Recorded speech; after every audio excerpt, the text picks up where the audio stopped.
Welcome to Arcade Couch, the best place to join your friends and get your gaming goodness every Monday. My name's Dylan Blake. Joining me on the couch this week, Ashley Hobley. Hey Dylan, I'm excited to be here so you can tell us about Fast and Furious Crossroads. I would love to tell you about Fast and Furious Crossroads, Ashley. Good, let's get into it. Honored to tell you about Fast and Furious Crossroads. Let's start then. I can tell you that it has a 22... Rev those engines. I had to rev those engines into a 22 gigabyte patch, and you can look forward to my feelings next week. Also here, Karen Marchant. Welcome everybody to our latest TED Talk here, the Arcade Couch Beta, the newest podcast as a service right here for you. Thank you for joining us for the weekend. There is the next 3 weekends of open podcasting beta for you to enjoy. What's the equivalent of a podcast as service? Is it like... I think it's like if you had to pay, you have to pay a subscription. Like you maybe. If you pay $50, you can unlock Nick on the podcast. Well, no. If you listen on Spotify, that's why he hasn't been here. No. The guy, everybody doesn't know actually. Cherie is a Spotify exclusive podcaster. And so if you actually listen on Spotify, Cherie's in every episode and she's answering every question. It's just edited out because it's Spotify exclusive.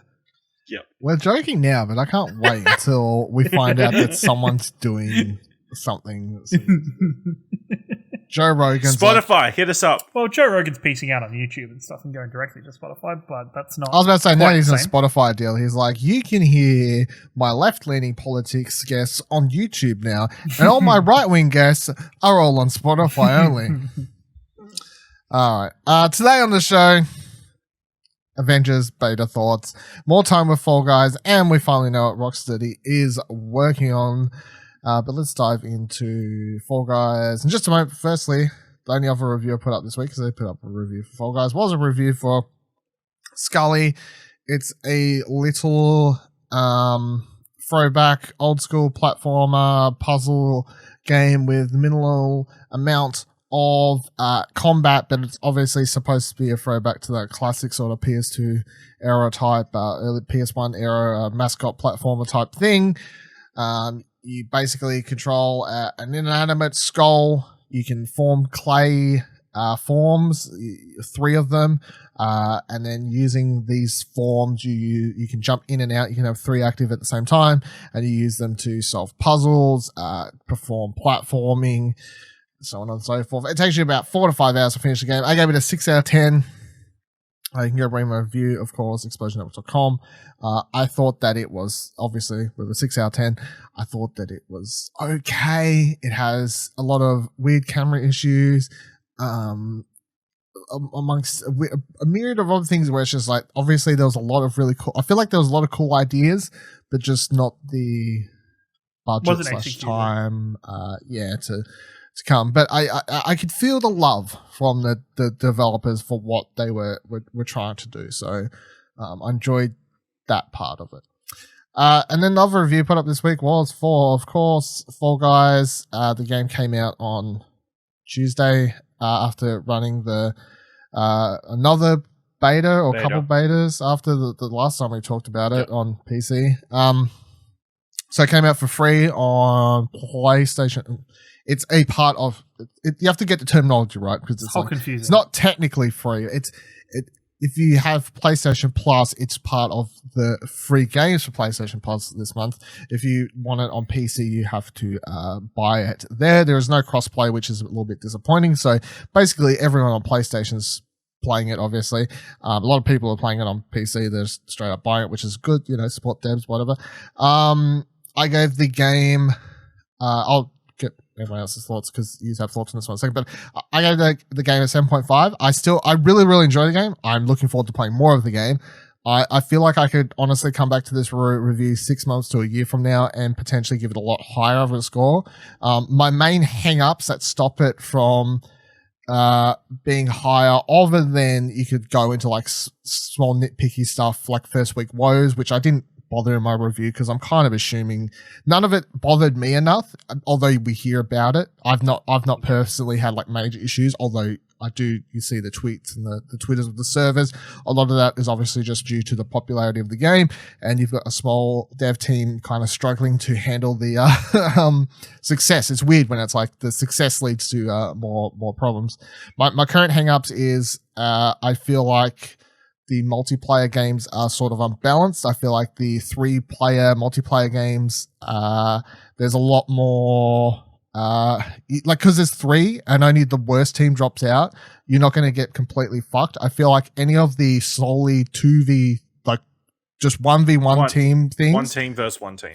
Yeah, I feel like if it is literally either one team will stomp you or you'll do the stomping. Like and I don't feel like there's enough balance there, and I don't know exactly how they would fix that. And of course, I've complained, and I hate the soccer game, but I also mean just any of the team ones, like the diving one, the tail one, anyone where it's just one team versus another team. It seems that like if a couple people, 1 or 2 people on your team suck, it's like another team is like just okay. But if all of them are okay, suddenly you get stomped. And I bring up on my review that like compared to other multiplayer games, like if you're really good at a shooter, you can carry your team. If you're really good at like FIFA, you can kind of carry a team. Like whatever.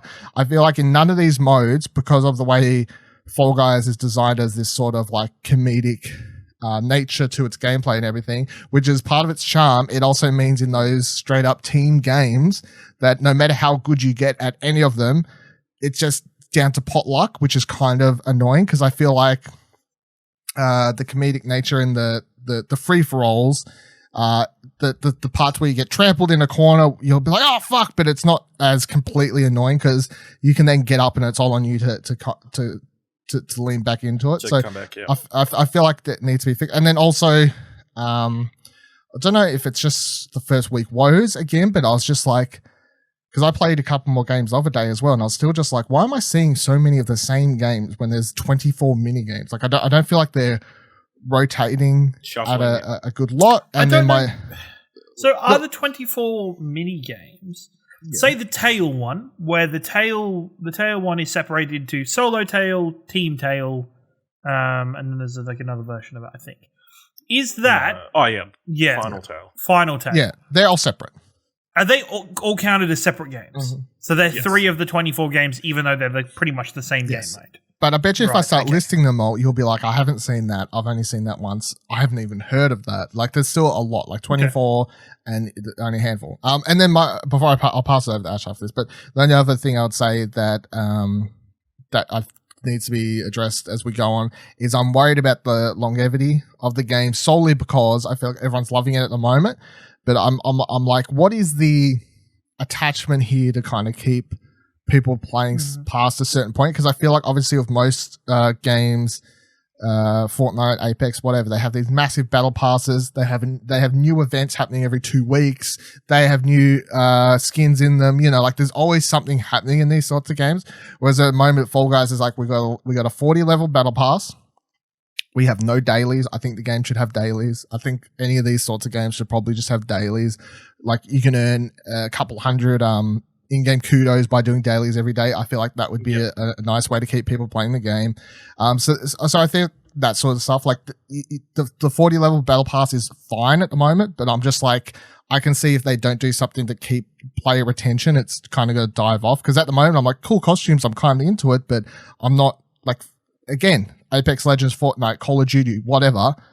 They've got fucking events happening every couple of weeks, and you could be like, well, they're a small indie team. That's true, but it doesn't defeat the point that if you want to keep people come back, you're going to have to keep stuff going. So, again, I love the game. I feel like obviously I just wanted to focus on my criticisms because I've talked a lot about how much we loved it during the beta period. So you've heard me say, game's a lot of fun. I'm looking forward to playing more of it. They're my criticisms now that I've had more time to play the proper release. And 7.5 obviously is a good score, I think. So, Ash, what are your thoughts now that the full release is out? Fall Guys. Yeah, I feel that's fair. Obviously, there's been some issues with like trying to actually get into games. Obviously, day one was like a struggle. There was no chance of getting an actual match started. And then there's a lot of like dropping out and not getting your rewards after matches and that kind of thing. I've had the game sort of freeze up a bunch of times as well. Yeah. But I'm sure that's all server issues. I'm enjoying it a lot. I don't mind the team-based games. I'm like, yeah, there's an element of luck of the draw, but I don't know. I like the soccer game. I scored a header from halfway that went past everybody straight into the goals, so I felt like, yeah, you could probably there's a chance that you could like you could like do some solo work in these kind of games, but yeah, you can as you play a bit more, you can see like certain things they could possibly improve on. Especially when we're in parties, it'd be great if it just auto switched to other people in your party, so you can watch them instead of having to scroll through 60 different players to watch people in your party. Another thing that I'd really like to see is like leaderboards or like time trials or speed times, because I think that'd be cool to see how quickly you can get through Seesaw, for example. Any of the race levels or anything. The race levels and that kind of thing. Or like keep track of how many things you've won and then how much you competed against other people, and that would help with the retention, I think, as well. But yeah, a lot of that other stuff like dailies and that kind of stuff seems like a thing they'll probably introduce like season 2, you'd imagine. Yeah. Again, also, I think the games need to rotate a bit more as well, because I think I played like 3 or 4 matches where it's the exact same 5 games in a row. Yeah. Which is kind of silly. Which shouldn't be happening. Like, there's enough in there that you should not have to have the same exact mini or games. even like maybe like give us a practice mode. So like practice like, so you can maybe pick you only one have like maybe yes, they only like do one a week, like one specific game a week, so everybody can play the same game. So you don't have trouble matching up with people and that kind of thing. But yeah, I think that would help as well. Kieran? I think this game's really good. I think this is really solid for especially an indie team. I was a bit disappointed with the overall reaction of people, like with the review bombing happening on Steam because of the performance issues. I think it was, I think if server and infrastructure was as easy as I think the vast majority of people believe it is, I don't think video games would have these issues. But I think no matter how big or small the company is, every game that releases online services has problems with this kind of stuff. It just happens. It's just natural. What extent they happen to, sure, but it was, it was fairly big, but it was just an indie team trying to get their stuff together. I think overall, I'd like to announce everybody officially that it's quite resounding that most people hate Seesaw, even though I have vastly improved at Seesaw and am much better. Helpful tip, everyone. When you're sliding or about to fall over, tap the old, the R2 or the right trigger to help stabilize yourself. You don't slide as far. It's great. But I think a lot of people hate Seesaws. Nicholas Pryor, he's been very vocal upon his dismay of the Seesaw. Very vocal. Very vocal. For Nicholas Pryor, that is extremely vocal. That's true. Extremely vocal. So, 2 people. Yeah. Dylan was not a fan of Seesaw, and nor was Buddy every time we got it the other day. Because Buddy was giving me crap for it when we started, and then he sucked at it. But anyway, carrying on. But then you got good. No, the other thing I didn't realize until the day after launch day, playing it or whatever, was that I got a win on all 3 of the final stages in the first night. Did you get 3 wins in the end? Because I think I was sitting there for 2. Yeah, I lost a tail one once, and I got another tail one where I like snapped it off the person within the last 10 seconds or something. I beat the hexagon one by doing the slow jumping technique, and then I did win I won the slow king one the first half because I redeemed myself by grabbing it. But then it wasn't until next day when I was looking at the levels to see if there was any final stages that I hadn't seen. I saw they had the only 3 final stages. I'm like, fuck it, I've peaked early. I thought the spinny one was. Maybe with the 2 beams. Not according to on. Maybe it was during the beta, because there was definitely a version of that where other platforms would drop out. There was a way harder one of that. I remember that one. There was a way. They may have deleted it for now. They may have saved it. Actually, to rework on it. Have you snagged yourself a win yet? No, I've not snagged myself a win yet. Because I've got 2 dubs. Dylan has 3 dubs. So I mean, when it starts, the momentum will roll, and I'll get that. That trophy. That trophy is 5 like wins in a row. Man, these people that are saying that they've got that trophy or have that trophy already. I mean, people do. It's inarguable. Yes. No, it's inarguable that they definitely do. But you've lucked out clearly, there. Somebody's lucked out massively. Some sort of bug, some server issue that somebody's gave you 5 wins in a row. Somebody in a game. Clearly they've been hacked. in a game everybody is disconnected and they were the only person left. Yeah. It's like, you're the winner. That makes sense, yeah. There you go. It was, but overall I think it's really fun. I think, for me, I think everything in this game is super, I want to use the word gettable. In terms of items in the store, it's super quick to get new costume items from the store using in-game currency. Yeah, like, so other than like we bought the DLC packs because we just wanted to, but I think even just getting the currency naturally through gameplay, it's not hard. It doesn't feel like it's a grind. I feel like you get some form of reward from that, where a lot of other games, it's very tempting to go spend money on it because the getting maybe for currency you. is such a grind. Pardon? Yeah, I think you've got to like easily swayed to spend real world money. To be fair, a lot of the stuff in the store at the moment is like common stuff, so they're like low price. Oh, but even like some of the rarer stuff is like 8 crowns. Okay, fair enough. I haven't seen it. All I saw was the stuff on the first night we're playing, and that all seemed pretty achievable. But I think it's a lot of fun. I agree. I'm interested to see how they get longevity out of this game, because I feel like at the moment there's like the bare bones of just hanging out with your mates, but at the same time it's like, like last night I saw you guys after playing the Avengers beta, you two and Buddy jumped into Apex and started playing Apex, where I feel like that's because servers were down. I was totally going to play Fall Guys, but then the servers were done. But still, I think there are still so many. Like, I've been playing Valorant the last couple of nights because I wanted to hang out and play Valorant with my PC friends. I think there's so many games in that area of I just want to jump out and hang out with my mates for a night, that I think it needs to make sure it has enough within it to make sure that is the game people pick to play. Yeah, it's a weird one because, and I say this from review as well, like I actually don't like that they've marketed this as like a pseudo battle royale, because I don't think this game's a battle royale at all. And I don't know, I don't get why people keep calling it battle royale. Like, if you look at every other battle royale game, like, what's the bare concepts? It's like you're dropped into a fucking map with no weapons and go. Like, that's like the bare concept, right? Of like how battle royales kind of go. This game is a fucking party game. Like, it's a online multiplayer party game with, like, I don't get the anyway. It's a multiplayer deathmatch. Yeah, sure. Like, last man standing. Like, it's like if Mario Party cut a player who lost each round. Yeah. Like if you lost a mini game, you were cut from the game. Like, that's just what this is.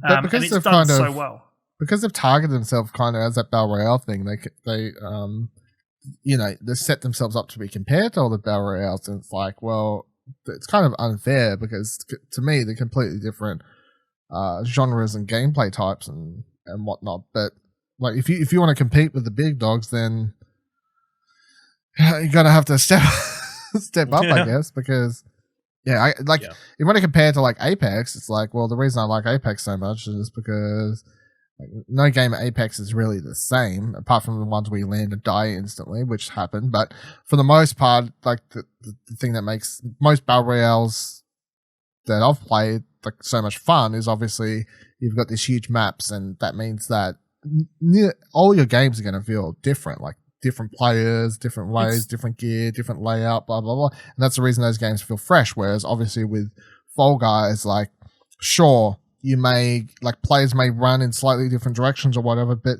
there's not that much variation in how the overall way a level's going to, like a mini game's going to play out is going to go. Yeah.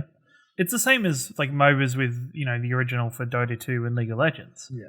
People spend thousands and thousands of hours playing the exact same map. One map. Yep. Like one map the entire time. And you've played that for, possibly could play it for, I think I've put something ridiculous, like 3,000 hours into Dota 2.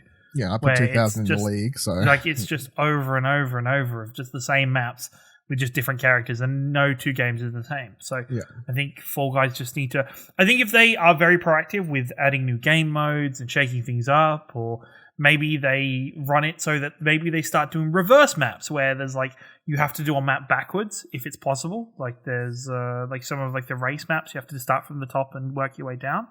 That'd be kind of fun and something interesting. Just ways to shake it up and keep making it interesting for people to keep going back to. Yeah. I feel like also it's like you could like, for example, it's like take seesaws.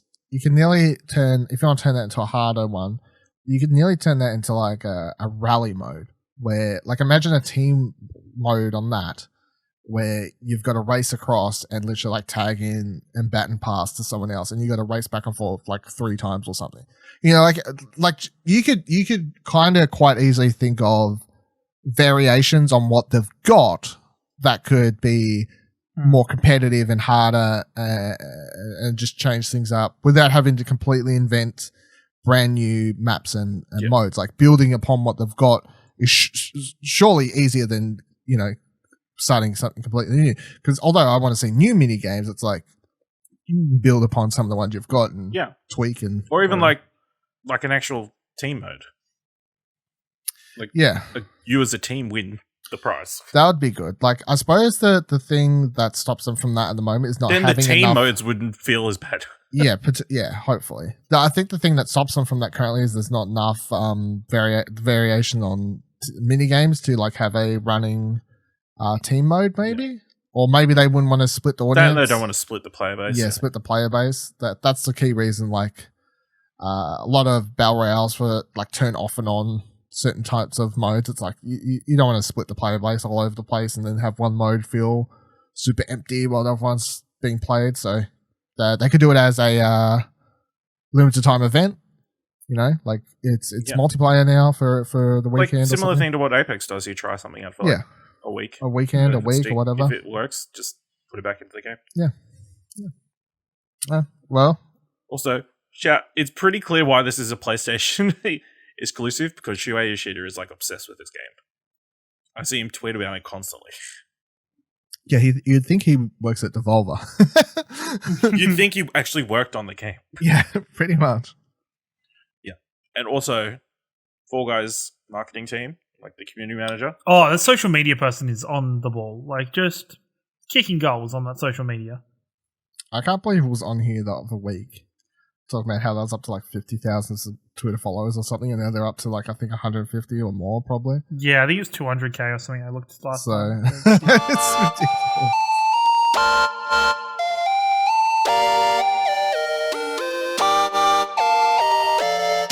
Alright, let's dive into this week's news. The first one is just a thing that came from PlayStation's event.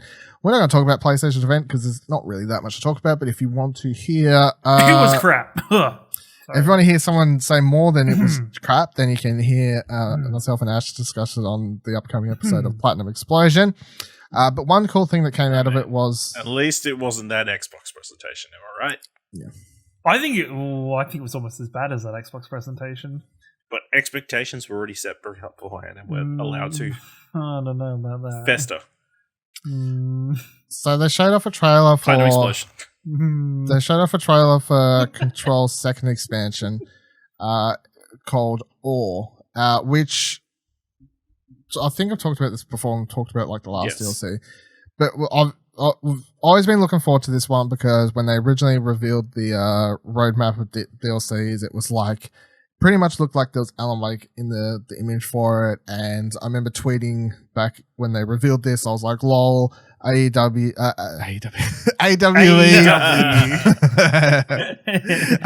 Mark. Like Alan Wake expansion, lol. And if you didn't think that was going to be what it is, we now 100% know that yes, Control's second expansion or is indeed going to see the return of Alan Wake to a Remedy game, so PC Gamer rights.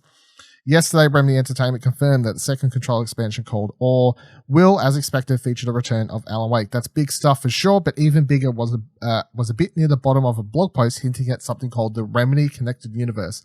Quote, what if there's actually been a plan in place for over a decade on how some of our games are connected?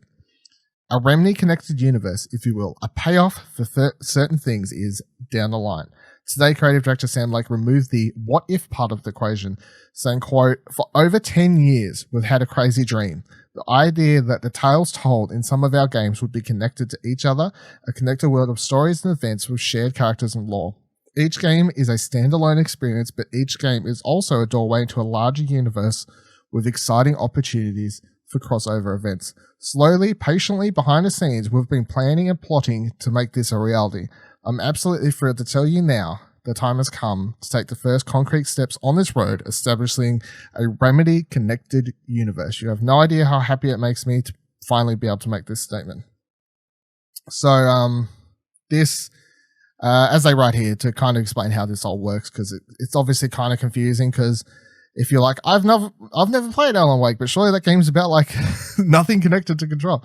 The decidedly strange events that took place in Alan Wake, which featured the famed author where he travels to Bright Falls, lost his wife, encountered some shadow monsters, hung out with a weird Viking heavy metal band, and got sucked into another dimension, were actually part of an altered world event in Control. So basically, the way they tie in the game, presumably, and this is how I'm presuming it works, is in Control, they have these objects, and they call them objects of power.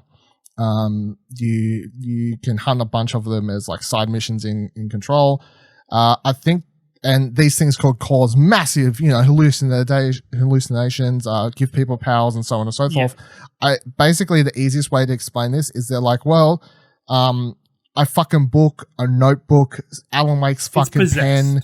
It was a object of power, and that's what caused the entirety of the events of Alan Wake.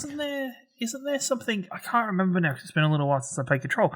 Wasn't one of the notes actually talked about the object that was involved with Alan Wake's whole thing? Like, wasn't it? You can find a thing where you can find like an audio tape of Alan Wake talking. They never confirmed it was Alan Wake, but it was always like, that's surely Alan Wake right there. Yeah. So obviously now that's confirmed. Yeah. Because wasn't it? Yeah, it was like a flashlight or something that's involved in the original. Because I never played Alan Wake. Yeah, well, the flashlight makes sense the most. Yeah, that's what it was like the flashlight or something that was doing and all. Yeah. So how do we feel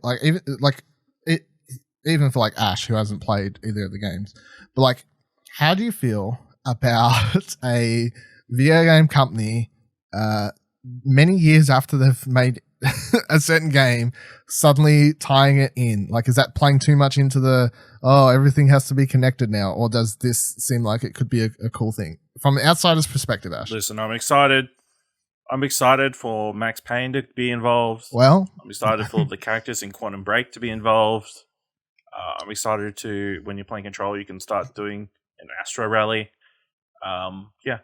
Just go all in. So you kind of another AEW reference. So they have they don't have the rights to Max Payne. Death Rally. They don't have the rights to Max Payne because Death Rally's the game. The whatchamacallit owns them. But I would pretty much say that they're going to tie in Quantum Break. I haven't played Quantum Break yet, but I presume that would get tied in because that's the last game they did before Control, obviously. So I would say so. And even like the original Max Payne was something very. There's always like Max Payne had some quote unquote supernatural elements to it. It had the whole dream sequences where you are following the blood trails through the darkness. He slowed down time. He also slowed down time, and I think this game does. Like, I thought it was always so interesting for Control to go back and give some context as to why some of these things would happen in the universe. Like, it's never, the supernatural elements of Alan Wake are never explained. Like, they're just there. And I think this does a really good job of going back and just giving some context to that. It's very similar to how Far Cry and Splinter Cell and The Division and stuff is all written in the same universe. Well, yeah, I don't think it's ever been confirmed officially. It's a long running fan theory that they're all connected. No, because there's Easter eggs, but Easter eggs are different to actually connecting universes. Like if you count Easter eggs as confirmation, then lots of games suddenly connect to one another. Isn't there in the last Far Cry that New Dawn was it or something that I never played? In that you find a crashed ship and that has all of Sam Fisher's stuff in it. And Sam has notes to say Sam Fisher had escaped from that ship and was gone. They've been sticking a bunch of Splinter Cell stuff in other games. Yeah, that's all just. I mean, there's like ties into Assassin's Creed and one of Far Cry's. There's a character in Watch Dogs 1, I think, which is literally a character from Assassin's Creed. Like, you have to assassinate at some point, like one of the Doctor characters. But it's always kind of just been subtle nods. Like, and I highly doubt they'll ever doing. As far as I'm concerned, I always thought Watch Dogs being tied into Assassin's Creed would be cool. They talked about events. They talked about events from Assassin's Creed 3 in Watch Dogs. Yeah. I think there's lots of little things, but yeah, it's the same as people saying all the Pixar movies are set in the same universe. Yeah, and there is and some of those do actually make sense how they work, but I think this Remedy thing is cool though. I think it works for them as a studio because they're kind of into weird, wacky stuff. I think the way that Control sets up its lore kind of is like the perfect point, obviously, to now start wrapping like Alan Wake and whatever else in. And I like the way that Sam Lake words it, like, you know, we want to do standalone games, but we want to be able to, you know, they're all part of our game universe, and if we want to have certain characters appear here there, then they're going to be able to do it. I think that's a cool way to do it. So then it's like if they introduce a new IP, you know, 5-10 years from now, then the first time we watch a trailer for a new Remedy game, we're going to go, this looks really cool as a game. But then I guess as fans of the developer, you're going to have something more now where you'll be like, oh, but this would be really cool because this, or this character could beat this. I guess the only negative to all this is when you watch any Remedy game going forward, new IP, if there's any sorts of like supernaturally type elements or whatever, there's now no longer mystery to that because you're always going to be like, well, that's an object of power, or, you know what I mean? Like it kind of leaves some questions just automatically answered now that you know what the universe is and what sort of rules are set within the universe. Like, yes. Imagine if Alan Wake's trailer came out after Control and we knew it was set in that universe. Like, you would straight away be like, well, there's an object of power at play here, so this isn't that, blah, blah, blah, blah. And the reason that everyone loved Alan Wake when it came out was not for any of those reasons. So, yeah, it'll just be interesting to see how they tackle new IP going forward, I think.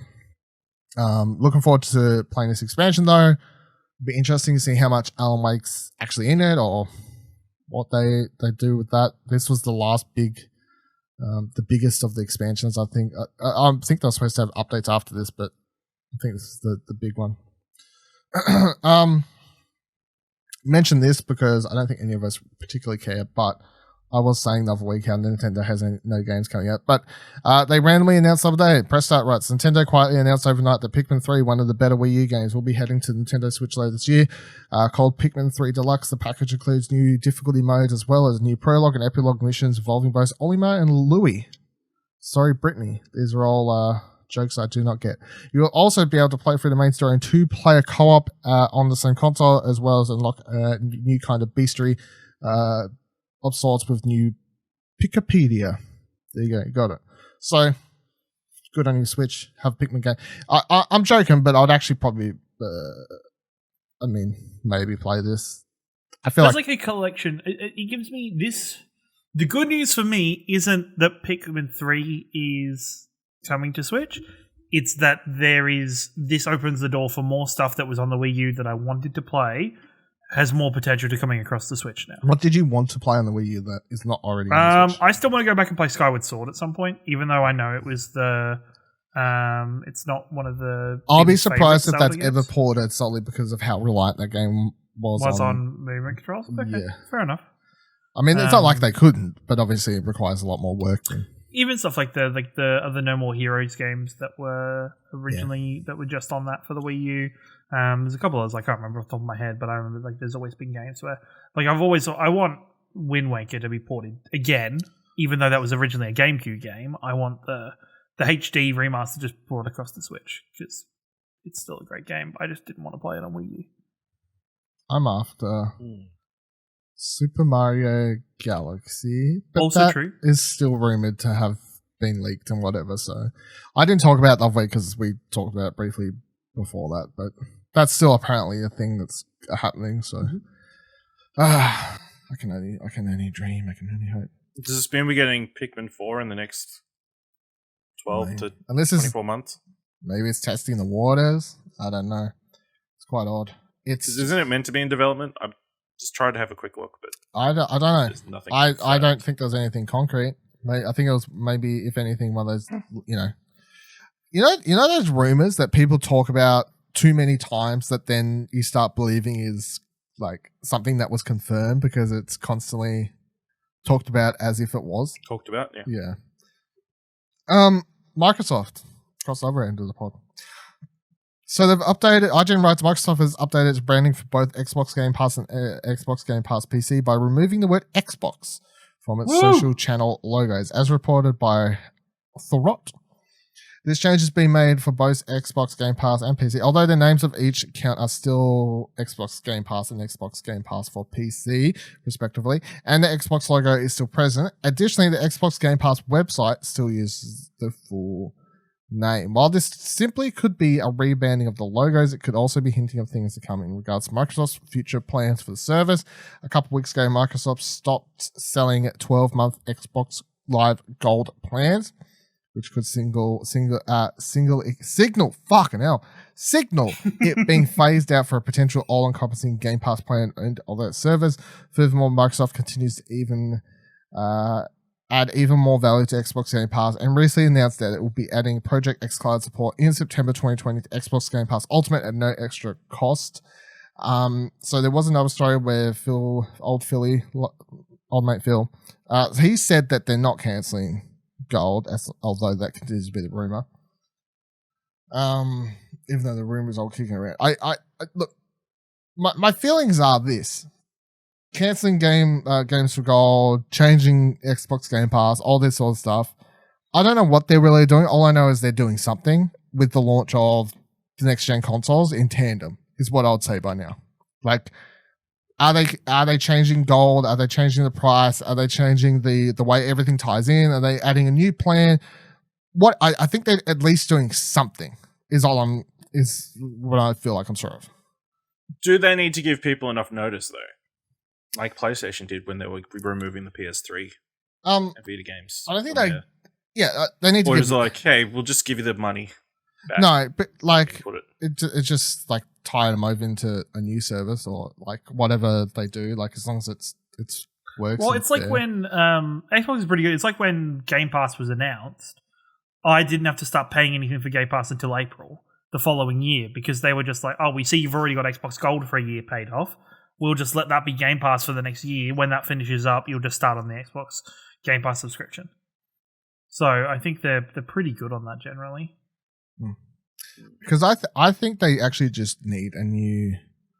I think they definitely need an overhaul of everything because it kind of becomes confusing from a not in the know consumer. I feel like you've got Xbox Gold, Xbox Game Pass for PC, Xbox Live. Game Pass Ultimate. You know what I mean? Like Xbox Live is a separate keyword used in tandem with Gold, but it's separate when you talked about in red. You know what I mean? Like there's so many keywords and things that I'm like, it's just becoming quite fucking confusing. I think that would be better. I don't know. It's kind of weird because I'm like, I understand that some people on PC only want to pay for one or whatever. Like it's becoming very confusing when there's like, oh, you can pay for one solely Xbox. And it also becomes weirder when their whole narrative for next gen is everything works, everything, and everything's great, and everything's fucking perfect in the world. But then they're like, you have to pick between these fucking. Do you want one that's only for PC, or do you want one that's only for console, or do you want one that gives you goes both? Everywhere? And by the way, even if you buy Xbox Game Pass Ultimate and you can use Game Pass on both, you still need to buy Gold to play that online, but you don't need to buy Gold to play Gold included. Ultimate includes Gold. But I mean, if you buy just Game Pass on Xbox. PC. It's Game Pass on Xbox. Yes, you do need. So if you buy Game Pass, that's what I'm saying. So we're getting confused even talking about it. Yeah, so Game you know Pass. What I mean? Like, yeah. So if you just buy normal Game Pass for Xbox, you have to buy Gold. Yes. PC doesn't have that because it's PC and why do you need to pay for online services? Stupid. And Ultimate. This is my point. Wraps it all up. So Ultimate, you've got everything. I don't know. It's weird for me. I'm just like scrap the other two and just have Ultimate. I get it. Some people don't want to pay for PC stuff if they're not going to use it, or don't want to pay for Xbox stuff if they're not going to use it. But it's like just have the one package. I feel like they could. I don't know. Like I know Ash's answer because he reckons they're fucking losing money on the service every day that they're making so much money off it. They're making listen to some people that actually have like critical information about Microsoft, and it's like so much money is coming from Game Pass. Would it be possible to the money's coming in, but they're spending it all? No, but the thing is, right, so think pause for a second, business sense. Xbox can say, all right, we have this much budget for the whole year of Game Pass. Like, we have this budget right here of no money that we can spend however we want. And if you don't have Game Pass, you don't know what your budget is. You're talking for... Okay, whatever. Whatever. Like, with Game Pass... It's not going to be a thing in 12 months. Let's move on. Can we go back to the rebranding? Wait. Do you actually think this is going to be not going to be a thing in 12 months? No, they'll probably leech it out a bit longer. He still thinks the consoles aren't coming out this year, so I mean... Yeah. Ashley. What the fuck was I going to say? I forgot. Why can't they just delete... So delete the separate ones, have one... Xbox Game Pass. It's just one thing. It's called Xbox Game Pass. Keep gold as a separate thing because PC players obviously aren't going to pay for gold. But if you do one Game Pass and you get access on both and you up the price, but to help Xbox players feel better, you add one more game to, you add a whole bunch more games in or something. You know what I mean? Like, would it be possible to up the price but sweeten the pot to please people? Is that possible? Is there any way you could up the price? Let's put more of the games that we're giving away for free. No, if you add more into it, I think you can up the price. Like, I think if they said to you, hey, Xbox gamers, hey, gamers, it's me, Phil Spencer here. We're going to stop charging you gold, but Game Pass is going up by $5. You know what? I think that's fine. Yeah, you know what I honestly feel like? I feel like they should have just done this at launch, but they didn't want to because they was obviously in a position where they wanted to just please. Because even they weren't sure it was going to be successful. Yeah, it's like, well, you don't want to. They should have just. We don't want to run the risk because it's very confusing, and I definitely feel like they just need Xbox Game Pass to be a thing, and obviously that involves upping the price. But other things in the real world get upped all the time, like Netflix goes up, and they go, look, too bad. And you know, like everyone deals with it, and anyone who gets annoyed about Netflix putting their price up has like bitched about it for like a day, and then they just continue paying for it anyway. Yeah, people go, can't live without my that sucks. Can't live without my politics show. Yeah, what House of Cards starring? Yeah, House of Cards. No, can't say that anymore. Yeah, starring what's her name? The show with Robin Wright. Yeah, Robin Wright. Yeah, love that one. Yeah, she's the yeah. But yeah, I think that's what needs to happen. So they keep gold because they keep gold. They keep gold. So I'm saying there's two services in my mind. There's two services. Xbox Game Pass. Xbox. Let's delete Game Pass Ultimate. Let's just call it Xbox Ultimate. And what it means is you get a cheaper price for Game Pass and gold in one. So if you buy both, you get it cheaper. Like, that's your ultimate. It's like $10 cheaper, and it's one, right? And that gives you PC, Xbox, and gold. $10 cheaper, all of them. And then the only other thing you have on the side, there's three things, I guess. So you got ultimate. Fucking hell. It's already confusing. Ultimate's everything. Then you've got gold solely for Xbox people if they just want to buy online, right? And then you've just got Game Pass, which is PC and Xbox, but they up the price and they delete the confusing fourth one. Does that make sense? I don't like if they up the price really. on it. It doesn't make sense as it is now. No, it makes sense. I think like you buy it for PC, you buy it for Xbox, you just get gold or you get everything. It's fair. I think that was so simple to explain. But I said it in under 5 seconds. That was pretty crazy. I'll give it to it. But I think they're okay if they delete gold. I think they're okay if they delete gold and just say you buy Game Pass and you get gold and Game Pass. Like, you get the multiplayer with Game Pass. It's just what it is. It's the service. They can't delete gold unless they up the price of everything else because it's just they just upped Game Pass by like a couple dollars. Oh no, no, but they literally just delete money. Like, how much money do people spend on gold a year? What do they care? They've got all this money everywhere, so they do. Money's raining down everywhere. If you talk about it, even find it in behind walls. Well, it is Microsoft. They could do that. Yes. Netflix runs in negatives every year. Right? if you're a parent currently and you're listening to this and you're thinking, okay, kids growing up older, why? Why? But yeah, the kid's getting old enough to have a games console. I think you would be stupid if you didn't buy an Xbox and Game Pass. No. I think it'd be I think Game Pass would, because imagine if you're a kid where your dad's just like, you can download any of those games, go for it. They're all yours. No, you buy a Nintendo Switch with Nintendo Online. I want to go on. The kid can play all the old school Nintendo games. Fuck that. You can feel safe. That. I want to knowing that. That's a waste won't of money. Play anything bad. No, that's a waste of money. Please don't be a parent, Ash. So they they just play Tetris 99 all the time. Side tangent, because you just reminded me of something that actually kind of annoys me. So I'm with you, Kieran. Right. So if I was a kid now and Game Pass exists, it would be literally heaven to have access to that many games. It'd be the shit. You wouldn't have to and new games every month coming in and out, right? It's 100%. amazing. It'd be so good. But also, if you're a kid these days, you wouldn't know any other thing. Like, it's the same as Netflix. You just accept. Yeah. You know what I mean? Like, back when I was a kid, you had. Fuck it. It makes you sound so old. But, like, the idea of Netflix as a child to me is mind blowing, because you used to have to go to, like, you had to go like, you know, your parents on like a Friday, you'd be like, hey mum, dad, can we go to Blockbuster? Mm-hmm. Can we go, or Video Easy for here in Australia? Yeah, can we go look at movies? And you'd spend an hour looking at movies or trying to convince them for that $20 rental. You know what I did when I turned 18? You know what most people do when they turn 18? When I got a rental card? Yeah. That is literally the first thing I did. I woke up when I turned 18 and I literally walked up to my Video Easy and I got a rental card. Can you imagine, right? I was so excited. You're like, you sit down in front of the TV, your parents are like, you can watch TV for a little bit. Go for it, kid. Go for it, Johnny boy. And you sit down, you'd be like, fuck, this crappy TV show's on during my time of watching TV. This sucks. Now it's like, I just pick what I want.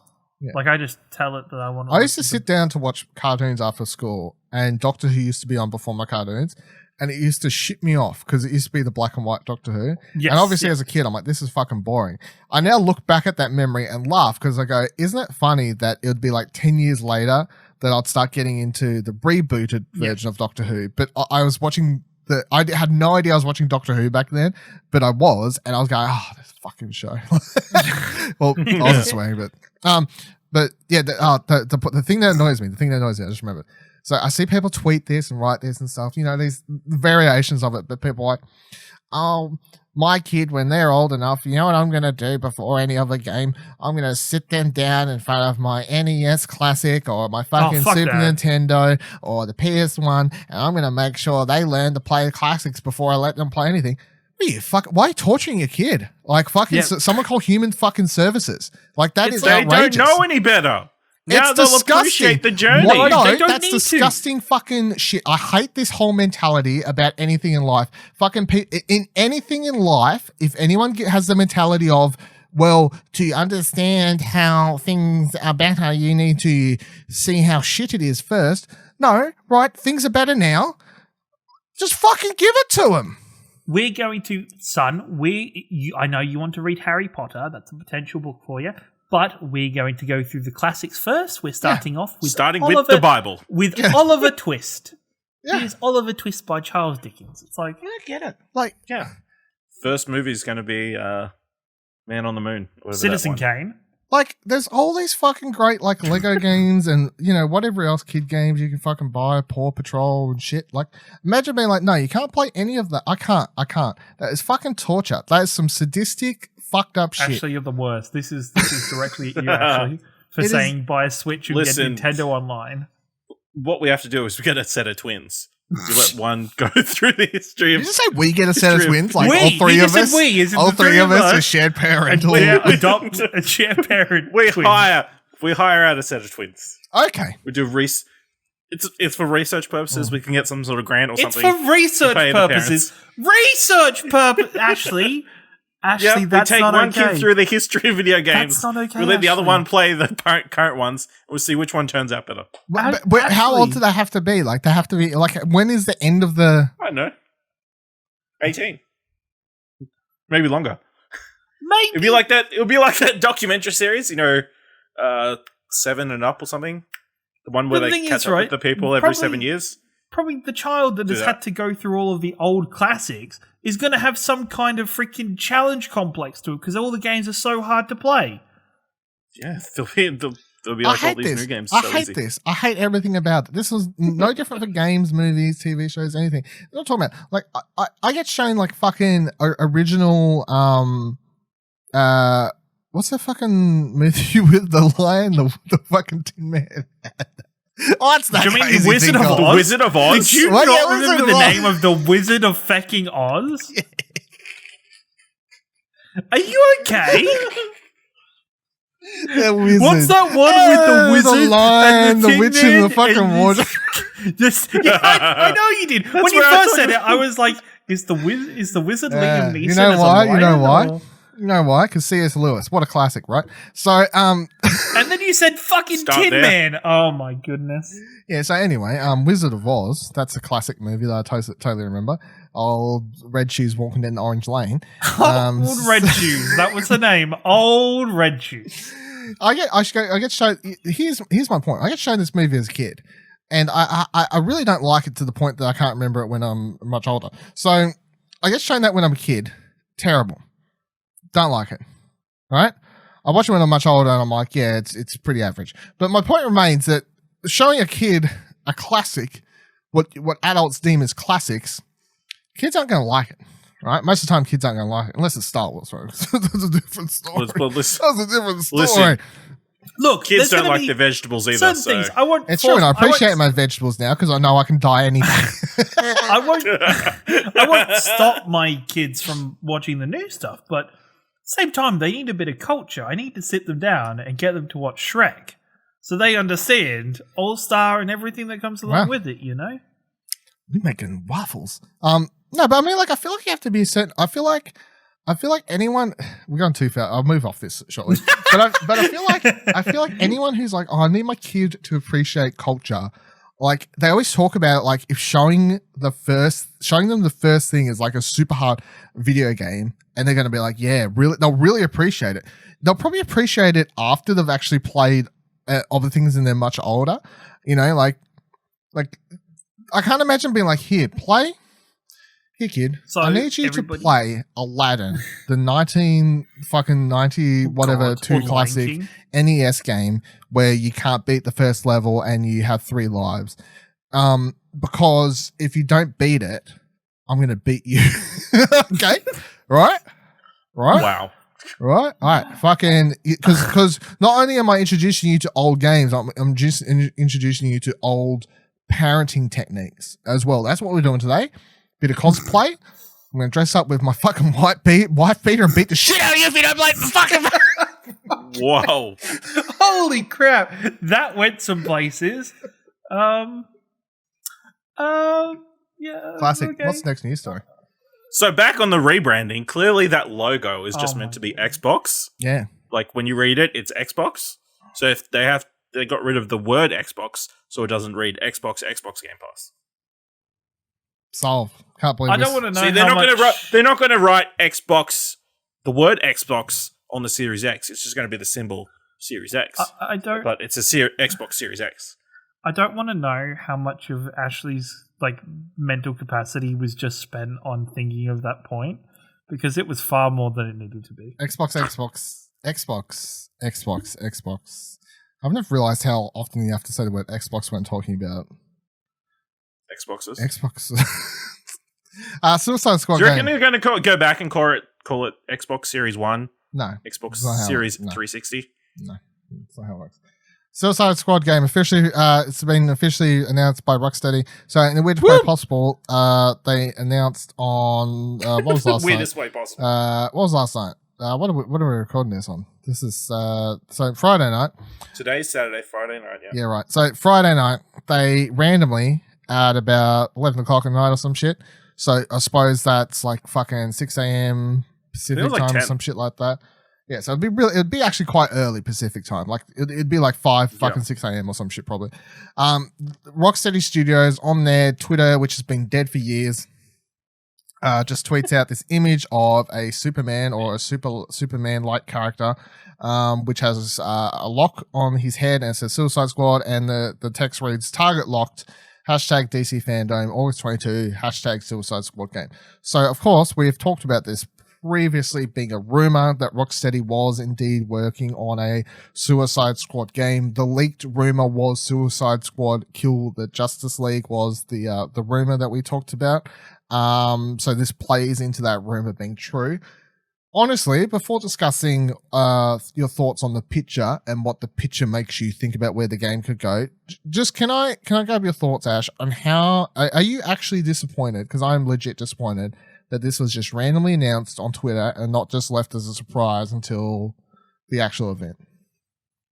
No, I'm not disappointed. I think it's been reported and rumored for a long time that it was going to be Suicide Squad. That's just confirmed it, and obviously building anticipation for the actual DC Fandom event that you'll actually need to watch it because we'll have information about Suicide Squad. And I feel like there's been a couple of people in the industry say, "Hey, you should tell people what's in these events so we know whether we should be watching them or not." Like that's why PlayStation said, "Hey, this is going to be purely PS4 stuff. There's no PS5 stuff." I mean, don't get your hopes up. The other thing I just want to mention before we move on, I think it's very funny you said their Twitter's been dormant for so long. The only thing they've been tweeting prior to this is, "Sorry, we're not at E3 this year." Yeah. I think, yeah. That's the only time I've seen tweets for all them. Replies to Greg Miller asking if they're going to be at the event. By the way, quickly, since you brought it up, I just want to say, and this can be a main topic later down the line, but the fact that PlayStation has to tweet out that, and the fact that they may have tweeted this to set up fan expectations is stupid. I think it's stupid. I don't think PlayStation should even have to fucking tweet out shit. I think the fact that we live in a world now where the reason that people have to tweet these things is because so they don't get 1,000,001 tweets of like, "You fucking suck, Sony, fuck you," and all this sort of shit. Like, wow, that's the world we live in. Like crazy. Kieran, do you think this should have been left alone for another week and a half or so? I think so, because I think honestly, the people who care about this kind of stuff the most should be watching that event. Yeah, I was going to watch it anyway, so it's like they should flat out be watching that event anyway. Anybody who should kind of care will see a social media post or something that when it goes live and go, "Oh shit, I want to watch that. I want to check that out." I don't think it's the same thing as like how current day movie trailers give away 85% of the plot. Is so that people are to try and get people in instead of just as we know why because audiences are. It's been proven obviously that audiences are more receptive to trailers that actually show a lot of the big moments, and they get people to go watch the movies. So it's just it's. I hope we are not going into a period of time or an era where there's no such thing as surprises anymore. Not as long as Jeff Keighley's still kicking, so like we're already getting stuff where stuff's being leaked before shows or things are getting ruined, and we're not getting those moments anymore where we are, those. Oh, by the way, there's one last thing before we go, and then a massive kind of like even Horizon, which could have been massive. People kind of knew Horizon was going to be in that show. Like just half, there was enough rumors where it was just out of nowhere. We're doing this. Boom. Get I think it's just such a shame. I think just the DC video games / Warner Brothers kind of in terms of social media have dropped the ball anyway. You've been Court of Owls bullshit happened with that. I know it's a different studio. It's not that could still be happening. That's the Warner Brothers game. Yeah, that's still happening. But we had that last that year, could get last announced Halloween. At the same event. That could. For all we know. That'd be fucking. You see, and I would be so much more hyped and memeing over that because they haven't done anything this week saying, by the way, guys, Court of Owls is going to be at the show, just so everybody knows. Like, I don't think, like, it would be so much bigger if, yes, we already knew about the Suicide Squad thing, but for it to be, here's a full trailer, fucking bang. There we go. Be excited for it. On your, like, if you want to meet the middle ground and be like, oh, they needed to show something to make sure people watch it, then considering they'd already teased the Court of Owl game, they could have done another teaser for that and been like, here, watch it. And then people tune in to watch for the Warner Brothers game. And then you get the Rocksteady drop on top of that. I would have been like, wow, maybe they don't want to reveal both at the same event. To be honest, I'm like, maybe maybe it wouldn't hurt to. Like, maybe they do, maybe, like, if it is true that both exist, which I think is quite, like, a lot of the rumors. If they got to the point with social media to start tweeting out those bullshit teaser images, I'm sure that game is far enough along to be in existence. Yeah, I mean, we could be getting Suicide Squad at the DC event, and we could be getting the other one even at fucking Gamescom for all we know. So, but Ash, all right, Image, Superman. Does that actually lead to any? Do you think it, like? I know it's only definitely. I think. Well, the rumor going around is it's going to be a games of service game, where you fight the Justice League who have been controlled by some force, whether it be a villain like Eclipso or they've been mind controlled by, I don't know, Starro, or Vandal Savage has done some random thing. Is it with purple eyes? Wouldn't that be Brainiac? You would presume. Could be, yeah. There's a number of villains. Yeah, that Superman image. I don't think it gives away any. Like, it could be any million one things that's controlling or. What was it? Like, Vandal Savage. I'm thinking, what was it at the end of Young Justice season 1? I think it was Randall Savage. Like he controlled the entire Justice League, and then they went off and like the 2014-2015 series, right? Yeah. Yeah, it was. Yeah. So, like, something like that could happen. It's true. Could explain everything, but yeah. And then you play the Suicide Squad trying to stop the Justice League from doing something. So it's the plot of the Suicide Squad classic movie, except for instead of what's the face at the end, it's actually the entire Justice League. On the games of service thing, that turns me off. Is that just me or that I don't know if it's just unlucky on their behind, but for them to come out and say if this is game of service just when Marvel Avengers is a thing, that's not. That's a bit. Yeah, we already. There's already too many connections between Marvel and DC in recent years where people have been like DC's copying Marvel things. So to have that come out for this would be bad timing, but obviously they've both been in development for a while, so yes, it would be no one like copying one another. They're copying the fad. They're both copying what's popular. So, I think if it's games of service, and I would be very weirded out because I don't know why the fuck you would get Rocksteady, who has a proven record with single player focused games, to do a games of service multiplayer type thing. I'm gonna be if they announce games of service, I'm gonna go straight. I'm gonna quickly switch from like really excited to being pretty mediocre, and I'm gonna quickly move straight to hopes of that Warner Brothers multi-role game being a single-player Batman game, because that's what I'm after. Didn't you say last night you thought that was going to be the games of service game when we were talking over Apex? No, I don't think so. No. No? Okay. No. I don't know what the fuck. I'm hoping none. I didn't think either would be, until this soul started kicking around. Like, if you'd asked me 48 hours ago, which one do you think would be games of service? I'd be like, none. Like, why? Any of them? I mean, maybe it'd be multiplayer and not necessarily games of service. Is it co-op? Just co-op stuff? Co-op. All right, yes. let me paint the picture I'm okay with. Suicide Squad Kills the Justice League game announced. It has a single-player game developed solely by Rocksteady Games. It has a multiplayer games of service-like component that is not as big as something like Avengers. However, it's going to be constantly updated, blah, blah, blah, blah. It was co-developed by insert different studio, and Rocksteady wrote the story for it or something like that. Then sure, I'm kind of more on board because straight away I'm like, okay, Rocksteady's doing the single player, they're doing the multiplayer, whatever, cool. I'll still get I don't think, in my opinion, it doesn't matter as long as the combat is fun. It does, because the second you start trying... I mean, look, we're about to talk in Avengers, so, like, let's save that for a second, but, like Avengers, these games are service games, the combat is very repetitive, you get lots of the same goons, and that's the game. Like, that is the way. Destiny, Division, whatever. Those games are around what? What is the key thing? It's fucking loot. You're picking up different loot, blah, blah, blah, blah.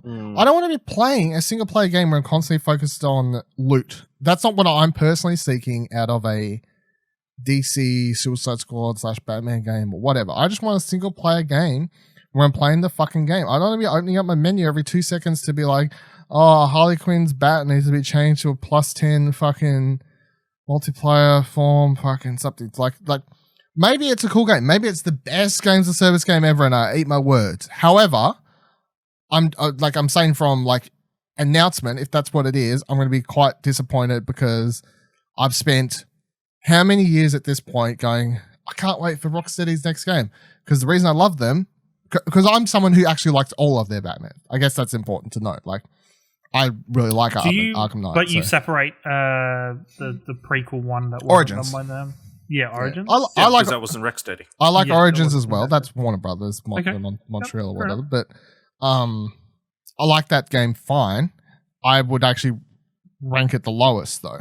Like, yes, it's not as high caliber as the Rocksteady game. I would rank Knight over that. It still deserves to be in the box, though. Is what you're saying?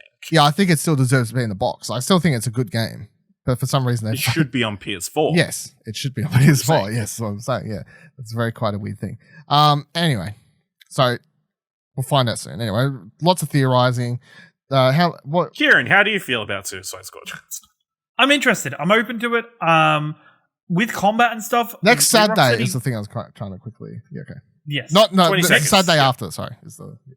And then with combat, I think it'll be interesting to see which members of the Suicide Squad they're putting into this game for you to play as, but also how do they make their combat styles different enough or vary it? Because I think they've had this throughout the time with Batman. You generally, most of the characters have very similar fighting styles. Catwoman plays the same as Batman does. I'm interested to see their variation in gameplay. You think? Did you think Catwoman played the same as Batman in Arkham City? In like rough kind of the basis of that, like they were still counter base. She was quicker and had more. Well, I guess to a degree of saying like all first person shooter characters play the same because they're all first person shooter characters. Like yes, whereas say take before we go take Avengers for instance, where you've got Hulk's more heavy hitting, where you've got compared to Kamala Khan, who is a lot more nimble. I just want more of that variation where there's more, maybe some, Harley Quinn is brawling but dancing in and out, but Deadshot is a lot more ranged weaponry. Just to have difference in the characters and their game styles. Mm-hmm. But yeah, I think it's cool. And hopefully the Justice League is, a good cast of Justice League members. My final quick question I just thought of. Obviously, a lot of people have been after a Superman game a good Superman game for forever because there hasn't actually been one. Do you think it'd be kind of a kick in the face to the first, like because there's a lot of rumors that Rocksteady's next game after Night was going to be a Superman game, and instead they do a game where you don't play Superman and instead try to kill him. I think the thing is, this could very much be in theory, this could be a platform for the Superman game to come next. Yeah. Where they've done Superman and built some kind of lore about what's happening to Superman, and then the next game could be his kind of retribution after this. Because I don't think, even though Kill Justice League... see, that's how Superman plays. Now, next time you get to play as Superman. Yeah. In a lot of ways, you could say they can't do a good Superman game until next generation with no load times. Yes. Yeah, the Fog of War would be like really, really far away. I'm memeing, but at the same time, I do actually think like that could be a potentially barrier between a good and bad Superman game. Like, yeah, because then he can fly from like America to Australia in like that. No, but like and the load times will be a majority of video games where you could like be in a city and then like do something like fly around or whatever. Usually they're very like They don't have highly detailed streets or anything like that. Like, imagine a game where you can super slow. If you want to do a true Superman experience, true Superman experience, imagine you can play as Clark Kent. Imagine like highly detailed, well-built, open-world city. You can literally walk into a fucking even a phone booth or some shit, like turn into Superman and then fly off, right? That's what people would probably lose their shit over. Yeah. That's sort of like a really high detailed, beautiful environment city where you can literally play as Clark Kent and Superman and leave for the skies at any moment. And I know I was joking before, but I do honestly feel like you probably couldn't do that game until possibly next gen because of barriers of assets. And I always have issues with Superman games. And Superman for me is very similar to an issue I have with the Hulk in Marvel Avengers, where I'm like, it's Superman. You can't have Joe Blogg's Thug Number 6 have the be capable of quote unquote killing Superman. Everyone has kryptonite. No, I think you just make the villains aliens, obviously, or something that he can, pummel the shit out of without it being quite awkward. You know, like the second he pummels the shit out of any humans and be like, "Oh, they were knocked out," you're like, "Wasn't that?" He throws out his special webs that catch them. Yeah, I capture them as they fly over the edge. I give credit where credit due. That's probably one of the smartest things that Insomniac did with how they handled Spider-Man, making sure he didn't actually kill anyone.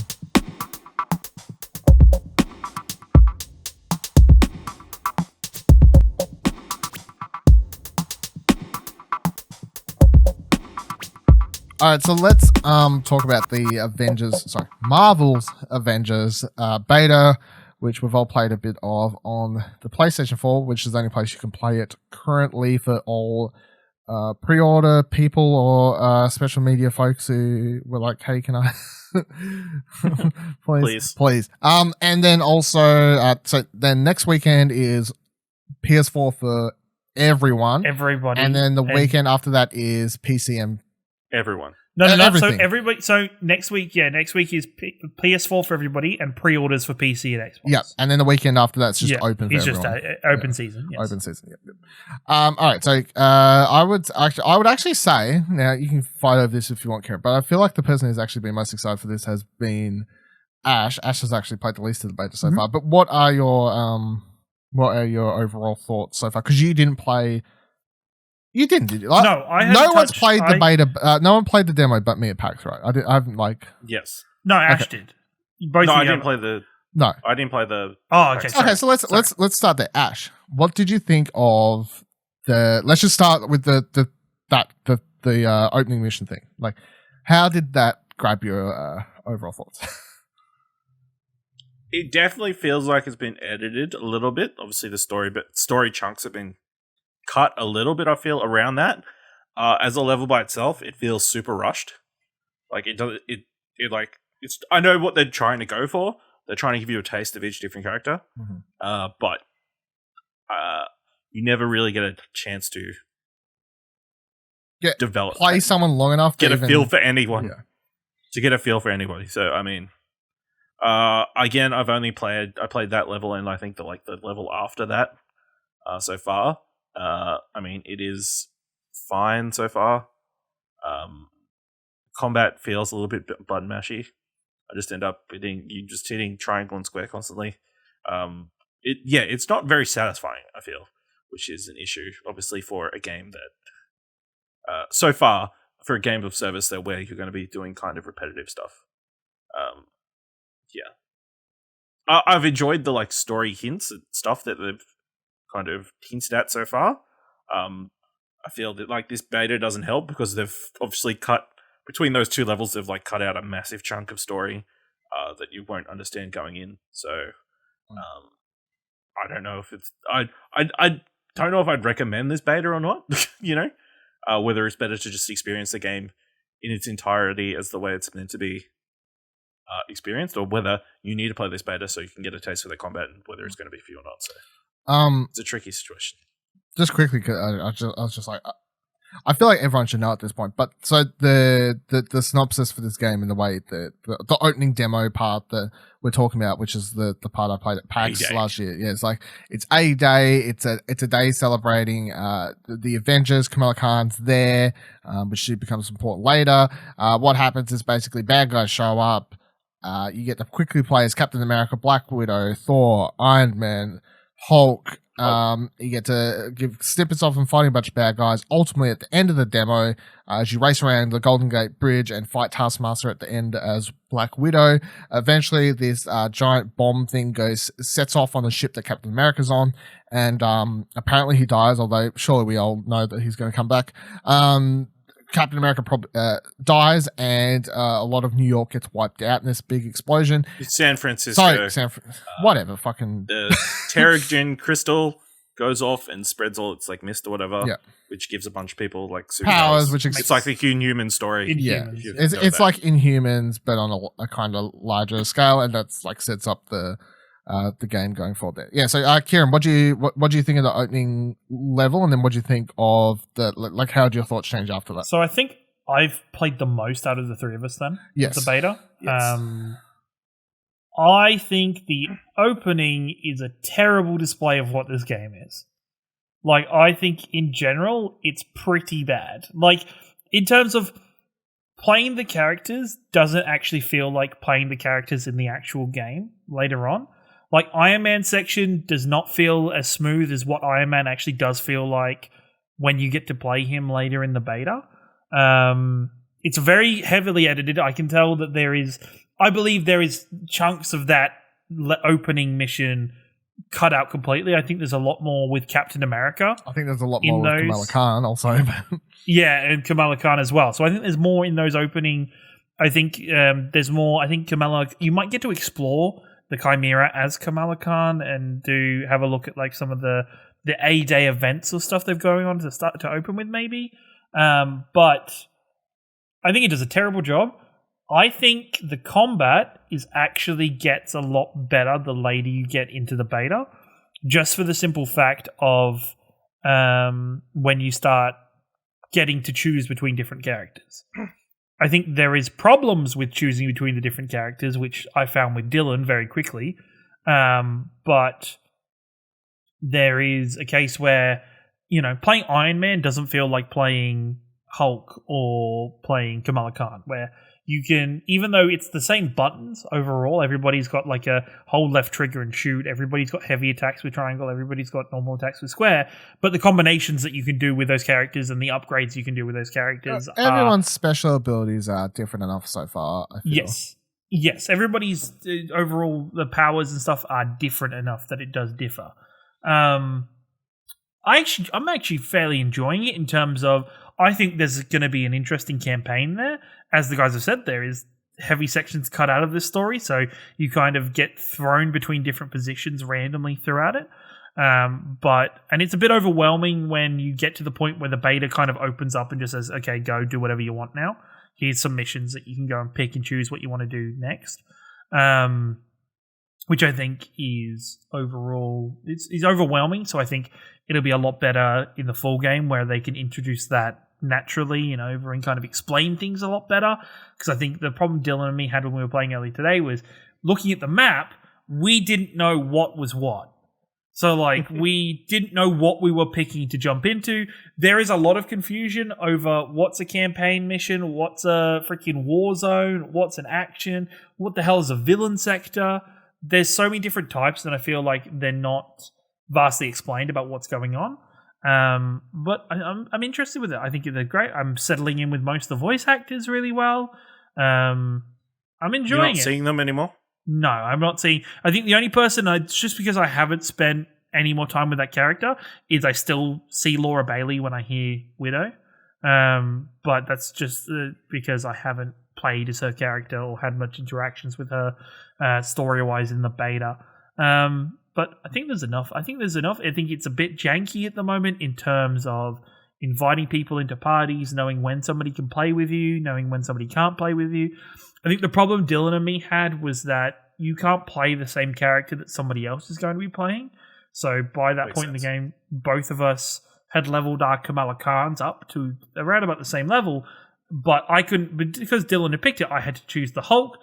Dylan jumped into a mission that was like way beyond what I could play as the Hulk, and I ended up just getting destroyed for. To be fair, I also think that level was also quite high above the level that I was, and I was just trying to see what would happen. It was like a power level 20, and I think you were 18, where my Hulk was like power level 9. So I think it's got all the good stuff of games for a service. It's got all those item management, discarding items that you don't need, upgrading and modifying items. I think there's lots of collectibles and things you can do. I think there's still minor issues here or there where I'm like, I wish you could fix this, or like I as I said with Superman, I don't like it with the Hulk, where I'm like, man, I'm getting my ass beat by this random like thug minion from AIM. Probably because I was playing that incorrectly and not using his rage ability as enough as it was. Yeah. But I just think the beta isn't the best reputation of the game, just because of there's so many chunks kind of cut out of this game and moved around and kind of put in a random place. Like there's a random point you do a tutorial for Iron Man, because clearly you haven't played as Iron Man enough to know what you're doing. So they're like, here, have a tutorial for Iron Man for like no reason. It's really weird, yeah. They're like, here, do this Iron Man replay for no reason. Like, as Kamala Khan, though, you are Kamala Khan pretending to be Iron Man, and you're like, what? But then straight afterwards, it's like, okay, now you can do whatever mission you want. I'm like, well, why did I do the Iron Man tutorial to unlock any mission I want? Like, you didn't make me do a Black Widow one because reasons. Maybe because Iron Man's the only one that can fly. I think it might be the only reason. Yeah. It's really weird. And his flight feels so much better playing as him normally than it does in that San Francisco section, because his flying feels super weird, or at least there's not much control over it in that section. But I'm looking forward to it. I don't know how much I'm going to play in this beta. I might just do the harm rooms and sections to get the kind of stuff that's going to carry on over into the full game. But other than that, I think anything carries on. No, if you do the harm room challenges, there's 3 of them. If you do all 3, you get nameplates and stuff for the full game and stuff like that. Yeah, so I think this beta is it's really weird beta. I don't think it particularly portrays the game well. I think the fact you have to play through several hours of really confusing things to get to the multiplayer stuff, and the really confusing things is probably the worst experience I had playing this beta. I enjoyed it a lot more when I played it today with Kieran, when I was just playing random mission stuff, and that's because that was kind of better representation of what you'd be doing most of the time playing the game, because I'm presuming the single player is probably 6 hours or something, maybe. I don't know.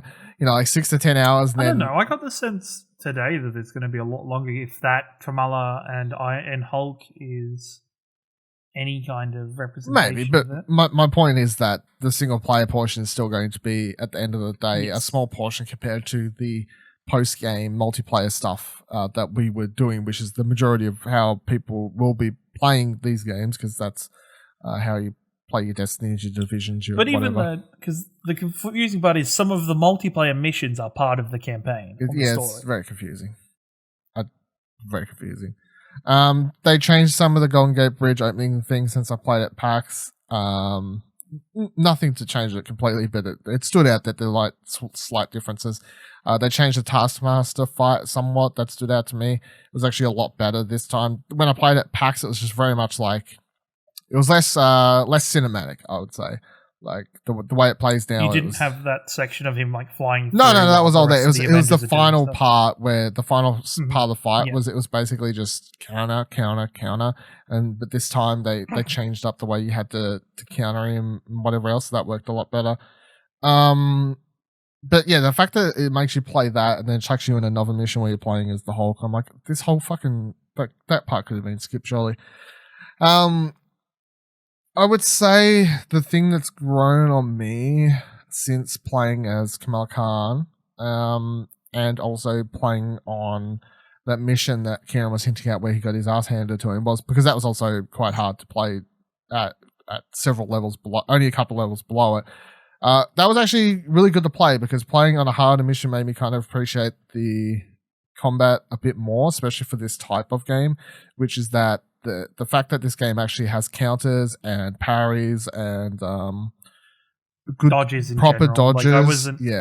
Yeah, that was another thing that was probably a problem with me. It's Hulk is that I don't expect the Hulk to be a character that needs to dodge, but it's very kind of you need to keep those in mind. You can't just kind of forehead mash your buttons and hope for the best.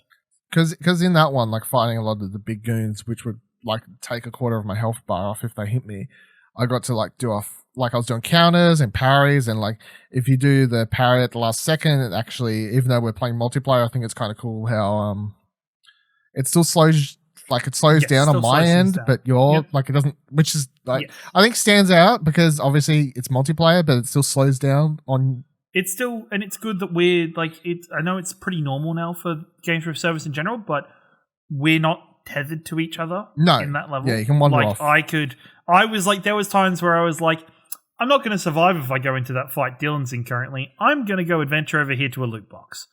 Leave me alone. Like, it's just, it's outrageous. And the other thing is that stood out in the beta to me is obviously Kamal Khan. I don't particularly care to play as any of the main Avengers for any other reason than they're just not as interesting as her because she's new and she's interesting and like I haven't seen her in a million movies and games and things before, so she stands out. And also, you don't have an expectation of how she should play. Yeah, well, it's not just that. Like I've played as every other I've played all these other characters before. Like she's very refreshing in terms of characters in this. Like she is. Well, it's not even as a character. Like it's like even just the way she plays. Like Hulk just smashes shit, right? Iron Man flies around, cool. Captain America is Batman, the way he plays. Black Widow is similar, like lots of dodging and parrying and whatever. Like, the only person out of all of them that I haven't played a solo video game for before is Black Widow, but she's not that interested in me as a character. Like, I've played a Captain America video game. I have. They've put them out before on PS3. Played fucking Hulk video games. Played Iron Man video games. I played one this year in VR. You know, so I've played all these other people before. Kamal Khan, the fact that I'm enjoying the fuck out of the fact that I can literally jump as her and like send myself jumping and landing and her stretchy legs, like the way she just plays is really cool. The way she'll just like grab on the ledges and like stretch her arms up, like she just feels so much more unique and refreshing. And I'm just saying gameplay. And then when you get to the story stuff, which you get subtle hints at obviously throughout this, but she is this is the really confusing thing. Another thing that I feel like they're completely fumbling the ball on for this game. Everything in this beta tells me she is the lead character of Marvel's Avengers. It says Marvel's Avengers is a game in which the key character and lead is Kamal Khan. However, because Avengers are more known or whatever, the game is forefronting your 5 key figures as the leads of this game. And I know you can play as all of them, but like from a story perspective, this seems to be... When you're like walking around the Chimera, you're walking around as Kamala Khan. Like, she's the person that's gluing these legendary figures back together and bringing them all back together. She is like the central piece of this story. I mean, that's literally the narrative. It seems like the ship's a piece of shit, and then you'll bring in more, and it'll get fixed up, and everyone like. So in the part we was playing, I had Bruce Banner, so you could walk into his quarters, and you could walk into her quarters, but you could see the other quarters for the other Avengers, and they were locked up. So obviously, when you recruit them through the story, then you can walk into there. So it's like you can see where the story is going. But again, it's like she's the lead character. Well, at least you've got to remember that this is the story that's going for this storyline within the game. Yeah. Where we know there's going to be a Hawkeye one coming, and you would expect that one is going to be centered on Hawkeye. I reckon a Spider-Man one's going to be a Hawkeye. I reckon they pull the topsy-turvy. Wait, Spider-Man's in this game? Do I get to play him on my Xbox? No, sorry. Lucky you're playing on PS4. You know what? We actually had really interesting. Nobody's angry about that. had an interesting. Nobody's angry about Spider-Man. I also then thought, so that means no Spider-Man villains can appear in this game. I think they can. I don't think. I think it just means you. I don't think they will though. Well, they could. Well, I think there's a possibility for minor villains like that to show up. I just don't know. In the Spider-Man section, in the Spider-Man storyline, in which will be exclusive to PlayStation. Wow, Sony pony over here. Got your PR mouth. Just Listen, well, in my opinion, I don't think Spider-Man was ever in the plans for Avengers. No, Sony threw a bunch of money at them. Sony threw a bunch of money at them and said, "Put Spider-Man in this game exclusively for PlayStation." And they went, "Yeah, that's probably yeah." Did you see they put out a trailer like yesterday that's called something like literally? I think it's literally called something obnoxious like Marvel's Avengers first on PlayStation or something. And the trailer is just, where can you play the beta? Here. Where can you get Spider-Man? Here. Where can you get these exclusive skins? Here. Where can you get these exclusive strikes and missions? Here. It's like the most, like, Sony's just like, yeah, we heard you bitching. Give a fuck. Double down. Yeah, like literally double down. They're like, we don't give a single fuck what you have to say right now. I was like, I kind of, I don't know. I kind of appreciate I applaud it. Can't help it. Kind of appreciate he's just, owning that one. What the fuck was I saying though? Yeah, so Kamala Khan, does, Ash, do you think it's weird that they haven't just marketed the game as like, she's actually the star, the lead character, and like... No, because the other Avengers are bigger, and they will sell the game. It'll be just like a nice surprise that Kamala Khan's the main character. It's the same sort of thing with that the old X-Men Legends game. The main character in that, you could arguably say, was a smaller X-Men character called Magma. You played a bunch of missions like solo with, and was like the one that kind of introduces you to the X-Men and that kind of thing. So I suspect they're doing a similar kind of thing here with Kamala Khan, so that makes sense. Yeah. That video, by the way, I just found it because I saved it. It's called Marvel's Avengers PlayStation Advantage is what it's called. PlayStation Advantage. Oh, that's gross. That's actually the advantage for the Avengers. That's almost as gross as that video they released during the whole DMR bullshit with Xbox, where they're like, "How do you trade a game on PlayStation?" You mean that brilliant video that everybody loves? No. You're saying this is just as lovable. No. I love it. It's so good. It's like a symbol on PlayStation for early access. And it shows a whole bunch of gameplay. And then it goes, assemble on PlayStation, exclusive community challenges. Assemble on PlayStation for early access to legendary outfits. Like, it's literally just, here's everything. And y'all can fucking eat a dick. Listen. The top comment is, Thanos, I am inevitable. Spider-Man, I am PlayStation exclusive. I mean, it's Xbox's fault if they don't screw the pooch with Tomb Raider 2 games in a row. Then maybe Crystal Dynamics. Actually, that's a good point. I haven't thought of that. Gone ahead. That's actually funny. So hard on the PlayStation side. That's actually funny, yeah. I mean, that could be actually true. Overall thoughts though, Ash, still picking this up when it comes out? Yeah, if I play more of the beta and I like it a bit more, then probably. I'm intrigued to see the story. So you're on the fence then? Of the game. Yeah, I'm on the fence. Ooh. Yeah.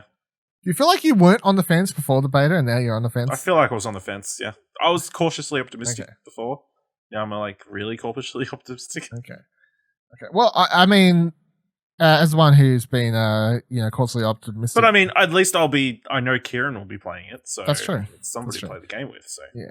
That's the thing where, and I think my brain is like this for, not just for this now, but for a lot of these games, for the service games where I'm like, if I don't get this now, I'm probably never playing. Yeah, it's not something you can be like, I'll get it when it's cheaper and play the story then. It's like, well, you got to play it with people, so. I need to play it the first month where everybody else is playing. Exactly. And there's not a massive amount of games that coming in 1 month. No, there's nothing coming out at the end of the year. No new consoles, no new games, no nothing. Who gives a fuck?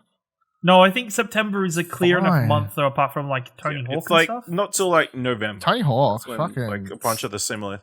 Nah, there's stuff in October. Birdman. Watch Dogs Legion is the end of October. Fuck. Let me just have a quick I might be in my calendar. Watch Dogs Legion, I remember, is like October. Because I said I would play Watch Dogs, in but I my won't play Assassin's calendar Creed. currently is Tony Hawk's and Marvel's Avengers come out on the same day. couple days after that, Kingdoms of Amalur Rebranding comes out. Outer Worlds DLC comes out the day after that. The only other thing coming out is Destiny 2 Beyond Light comes out the 22nd of September if you care. Mafia Definitive Edition comes out the 25th if you care. And that is it for September that I've got. It's not until October starts. Yeah, Crash Star Wars. Star Wars. etc. FIFA. New consoles. Star Wars? Which Star Wars? Squadrons. Oh, then, duh. Okay, yeah. And then Watch Dogs is the end of the month. Yeah. And then consoles in November.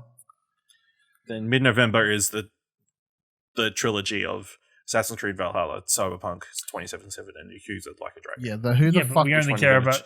Which one are you going to choose? But it's quite obvious which one you choose, everybody. I think that we have to make a decision here as to which one of us is going to play which one of those games. Well, I'm playing. There can be no crossover. I call dibs on Cyberpunk because of the clear hype that I have for that game. I mean, I'm going to be honest. What I play a lot of the time is deemed by who the fuck gives me a review code and who gives me a review code first. So I'm going to be honest. It's probably going to be Yakuza then. I'm going to play the fuck out of you. I already knew that drop was crabs on everybody. You can play that was crabs on because I think the thing is, Ash forgot to mention that Chris Tales comes out. Yeah, I think out of those three. All three of us could be like Assassin's Creed Valhalla. See you later. Like that'll be. I'm still kind of medium on that. But I would have been more hyped with it. That's a next year when there's nothing else for me to play. Yeah, it's quite possible. But yeah, the main thing September. Yeah, no, Avengers is actually coming out at a good time. Like if the next game you cared about is Mafia Definitive Edition, possibly, then even then you've still got 2 weeks, a bit over 2 weeks between all of the games. So yeah, no, it's good. Yeah, Kieran, obviously I feel like the answer is yes, you're excited to play the game. I've already bought it, so I'm gonna be playing it. So yeah. I even got because I was splash myself because I got some tax monies and I was like, I'll get the top edition and I can play 2 days earlier and stuff. Oh, has it got one of that disgusting? Yeah, it does. If you get the Ultimate Deluxe Edition. But it's only on PlayStation. So. There you go. Play 2 days early only on PlayStation. It's an advantage, you could say. Yeah, it's an advantage. You got to roll for initiative. So you AEW. So yeah, no, I'm I'm looking for. I would say. Are you a lot more in? I feel you're a lot more in. I feel like I'm trying to decide as I'm speaking, which is why I'm umming and ahhing. I feel like I'm slightly more forward than backwards, but only a tiny bit. Only a tiny bit. In hanging, no, but I feel like you're more invested in hanging in the multiplayer side of this game. Yeah, so let's boil it down this way, so to help everyone understand. So I played a single player stuff last night. I jump off. I go play Apex with Ash and Buddy. I'm not kind of liking it. In fact, it's just kind of meh. It's pretty shit so far, to be honest. Where I'm at the moment. Yeah, so that's where, exactly. and that's exactly where Ash is at the moment. It was kind of just more of the same of how I felt. Now I dive back into Kieran. I play a couple hours with Kieran. I play some of the harder difficulty stuff. I start to appreciate the combat a bit more. I start to see these more open, wide levels. I start to see, yes, it's a games of service, Destiny type, or your Division simple objectives. It's like go here, kill people, possibly press square on something. Guess what? Here's a wave of people. Yeah, and here's another one. That's how it's going to be. However, I feel like I was enjoying it a lot more when I'm fighting and Kieran's in the background fucking flinging people around as a Hulk. I'm like, yeah, that's pretty cool. If you're playing as 4 people and it's someone's playing as all these Avengers and you got your friends flying around kicking ass, I'm like, this sounds way more appealing to me than the single player stuff so far. Yeah, definitely. Even your moments where you've got an enemy running at you and all of a sudden Kamala's fist comes flying out of off screen and just smacks them into a wall for you and you're like, yeah. That's pretty fucking cool. Or you just as the Hulk, I was just throwing pieces of rubble at people. Yeah, and I gotta admit, we did a boss fight against this giant fucking spider thing that was actually kind of hard. And even there was that one part where I flung myself up on top of this spider as Kamala Khan, which I thought only I could get up because I've got the long stretchy arms. And I land on top and I see Kieran's up there as the Hulk, and I'm like, oh, that's kind of weird to see the Hulk up here, but kind of funny. But like just weird moments like that where I'm going to see like, I can imagine like weird things, like seeing Avengers characters in weird sort of precarious positions and places, and it's just going to give me sort of amusement as I play. But yeah, so, well, like there was when I missed that charge as the Hulk. Yeah, and I was fucking fighting people. sprinting. I see this Hulk come out of nowhere, completely miss every single enemy in a charge, and then I hear Kieran go, "Oh, and missed." I'm like, "Yeah, you did." I think it's good. I think it's one of those games where it'll be better with people. It's just better playing with friends and stuff. Yeah. And I think this beta makes it super awkward to do so. Yeah. I think, it's just where it's up to. The one thing I'll say for that single player though is that although I'm kind of down on it at the moment because I didn't love either single player mission that I played. Like I didn't love the opening level. I didn't love the whole Kamala one that we played. I like some of the narrative threads they're throwing it. Yes, I like Kamala, but just the general. I think that the structure of the missions in the single player stuff, which is kind of similar to the multiplayer stuff, it lends itself to being more acceptable when you're playing with friends and. You know, you're fucking around at the same time and you whatever, you're fun. But single player stuff, I'm like, and again, I'm like these levels, like, oh, what am I looking for? Secrets here? Like, what am I doing anyway? Maybe all of that is better when you're playing the events without cutscenes cut out and whatever else. Hopefully, maybe it is. Who fucking knows at this point? But yeah, I would say I went into the beta very much like, not really excited for this. I would say I am slightly more forward than backwards, which means it did good. Like overall, like it didn't push me to like, yes, I'm so excited. The beta's done what it's there to do. Yeah. Is to be like, here's a little bit of an extra shove to get people to jump in on day one. Yeah, and I feel, and I guess the other key question is like, Dylan, I really hate Destiny. I really hate The Division. I really love Avengers. Will I like this game? No, you will not. You won't.